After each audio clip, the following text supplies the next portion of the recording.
Hey guys, welcome back. Wesley Cornwell, in-flight crew member with JetBlue and law student in Minnesota, graduating next year. At this point, you guys all know my credentials, especially if you've watched the intro video. If you've not watched the intro video, I suggest you go watch that before we get into anything else. For those of you that have been watching every video, this is Article 5, Occupational Seniority. This is going to be slightly different format-wise than what we've done before. So I'm not going to go specifically clause by clause by clause. I'm going to give you the paragraph, the rating that I assigned it, and what it means, okay? And so let's start. Paragraph A. Is this a gain or a loss? It's neutral. There's no gain. There's no loss.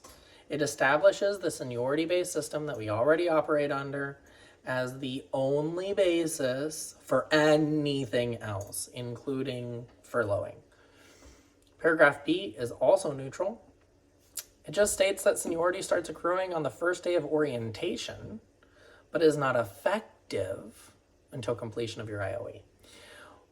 What's the difference there? Well, your hire date is your hire date, okay? But you don't go on the seniority list until you complete your IOE. That's it. That's it. That's all. Seniority within a class is based upon date of birth, which we already do, with the oldest as the most senior and the youngest as the most junior, except if a crew member is transferring to in-flight from another department within JetBlue, then they are the most senior, okay? And so what happens if two people transfer from AO to in-flight?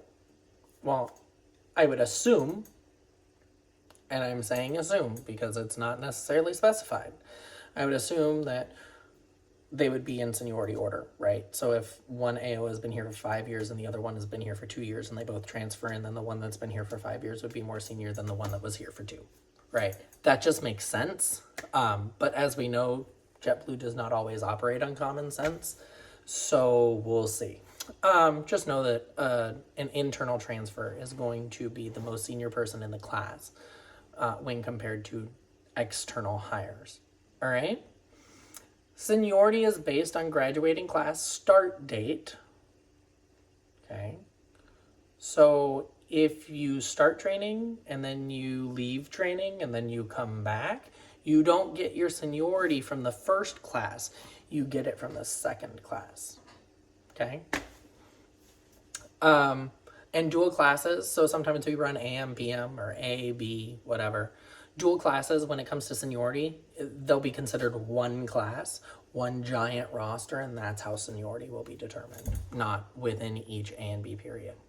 And that makes sense if you think about it. It's not really fair if you have, class A is automatically more senior than class B, right? Just because they start at 8 o'clock in the morning. Or 6 o'clock or whatever god-awful time they choose now. Paragraph C is also neutral. It just says that the seniority list is going to be posted once per quarter with 30 days to contest the issues. We already have a seniority review.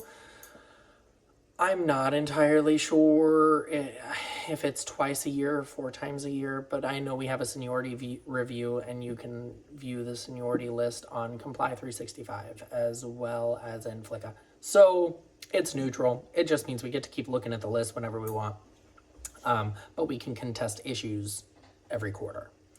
If on a leave of absence, when it's posted, then you will have 30 days after you return to work to contest the issue. So if, you're out on leave and 2 days after you're out on a leave of absence, you're gone for 30 days, 2 days after you leave, the seniority review starts. Well, when you get back in 30 days, you have 30 days from your first day back to look at it. Now, I want to be very, very clear here. It is not 30 days from your first trip back. It is 30 days from your return to work date. Okay? So if you're out for 30 days, and then you decided to take 2 weeks off because you were awarded 2 weeks off, and then you start flying, you don't have 30 days from when you start flying. You have 30 days from your first day off that you're not considered on a leave, okay? I just want to point out some timing things. That's not a gain, it's not a loss. It's just something you need to be conscious of if you're one of those people that somehow knows every name on the seniority list and where they are and their start date and whether or not it's right or wrong. I would not have a clue. I'm not one of those people. And there's nothing wrong with being those people. That's not me. Paragraph D is also neutral. It means if you resign, are fired, retire, or leave in flight as a department, then you lose your seniority. Kind of straightforward. Again, kind of makes sense. Paragraph D, subpart A, is also neutral. It means that team leads and others will accrue seniority for the first 5 years of them being a team lead. Then they will maintain their accrued seniority. They won't gain any more until they come back to the line. Paragraph D, sub B, as in Bravo, is also neutral. An in-flight crew member cannot become a team lead or other position and continue to accrue seniority unless they have been an in-flight crew member for at least 1 year. So all those team leads that get hired in from other companies, I keep wanting to say countries, from other companies that have never flown our line, they don't have seniority with us. Okay. Paragraph Delta, subpart Charlie, is gainish, but it doesn't have a huge impact.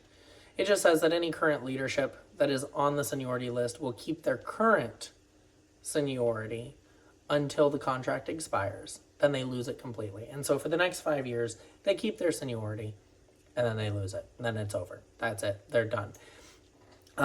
Little to no impact. Kind of a gainish because they lose it, right? That's the only reason I didn't rate it as neutral, because it does get taken away from them if they don't come back to the line within 5 years. I'll stay out of that. That's an opinion. Paragraph D, subpart D, is also a gain-ish with little to no impact. If a team lead becomes a base manager, they lose all their seniority after 1 year.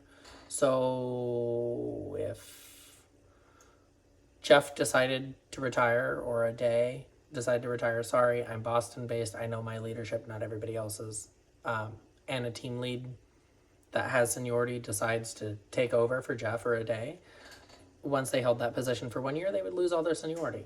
Kind of a gainish, because again, they're losing the seniority, so we would all, well, depending on where they are, bump up one. Paragraph D, subpart E. I have it rated as a little bit of a loss, so it's a loss-ish, okay? And it says, if an in-flight leader returns to the line during a furlough, if their seniority warrants a furlough, then they will be furloughed. Okay, that sounds kind of nice, right? I categorized it as a loss-ish because going into this, we have a no furlough policy. And so we'll talk about that a little bit later when we actually talk about furloughs. But for right now, it's a little bit of a loss-ish because it could also bump someone into furlough if they come back. Paragraph D, subpart F, I have rated as neutral. If a member of leadership returns to the line, they cannot force transfer an in-flight crew member that's already on the line to a different base or position. We already had that. We don't do forced transfers. I don't know that we ever have. Long Beach to LAX might actually be the first, and that's because the base closed. That's not because they decided to take people that have been here for 20 years and throw them all into Long Beach and then push out all the junior people, right? The base closed, it no longer exists. So of course you have to go somewhere. Paragraph D, sub Golf, is also neutral. If in-flight leadership or support people transfer, like our in-flight administrative assistants, transfer out of the in-flight department, they lose all their seniority effective as of their transfer date. Kind of the same as if a in-flight crew member transferred to BAO, right? You lose your seniority with in-flight. Paragraph D, sub H, is a gain-ish. And it just says that if an in-flight crew member becomes a team lead for 6 months, then they go back to the line for 6 months, then they go back to being a team lead for 6 months. It is deemed that they were a team lead for 12 months and lose 12 months worth of seniority. So they will not accrue during the portion of time that they are a team lead. Okay? Whether it's intermittent or altogether. If they're a team lead for a month and we hire 5 classes that month, the team lead stays stagnant, right? So they actually, well, they don't gain, but they don't lose, but other people pass them up in seniority. Okay?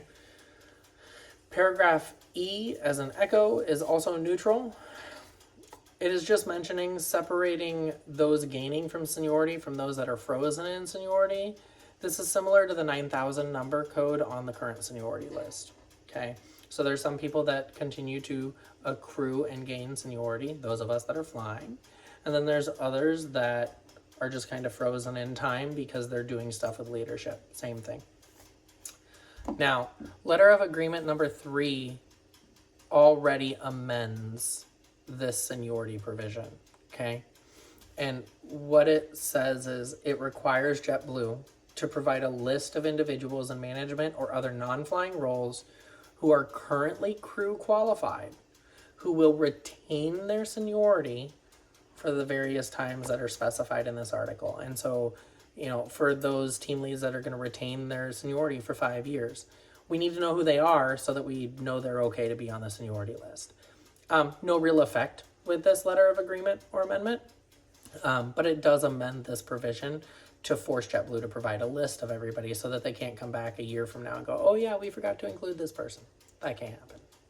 So as I mentioned, like and subscribe. Check out our website, www.evaloncare.com, evaloncare.com, and let me know what you think of that product as well as the videos. Thanks. See you in the next one.